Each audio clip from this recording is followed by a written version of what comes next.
We have a question from CJ. While doing pull-ups, I still feel like I'm pulling more with my bicep at times.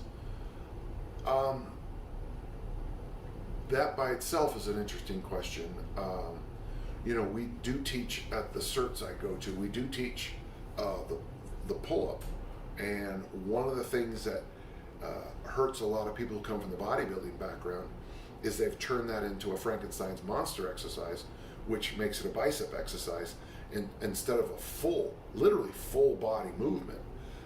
If you cross your ankles and you squeeze your knees together and try to pull your feet apart, get yourself into that nice tight ab, and you activate, you squeeze your butt cheeks and you squeeze your quads, and you literally try to leap at the top of that pull-up.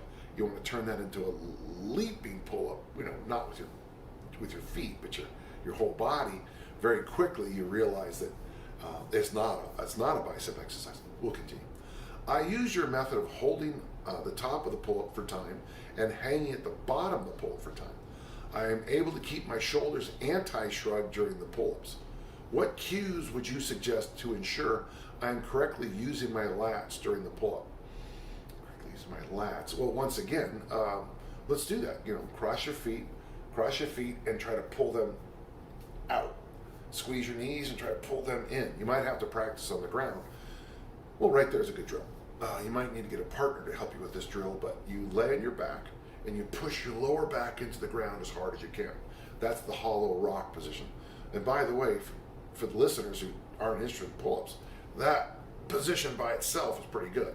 Then you're going to bring your feet up, cross them and pull them apart while still pushing your lower back into the ground as hard as you can.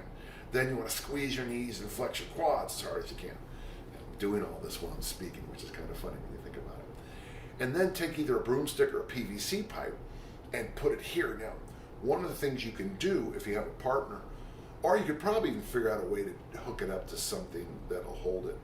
But you get here, and what I want you to do is a leg raise to where the stick is, the broomstick is, where you're pushing your lower back in the entire time, and you're gonna try to lift yourself up until you. Well, I was gonna say until your feet touch the broomstick, but you're gonna have to be really careful about that. And what you'll begin to notice is that how the lats form that X down through your butt cheeks into your legs, because you're going to be using your lats as kind of like stabilizing. They're going to be the big stabilizers. So that drill could help. And then, of course, just focusing on it as much as you can. I always find it hard when people ask me to engage something, how to help them through it, especially in a podcast, because in person I could just touch it, or we could get that aha moment.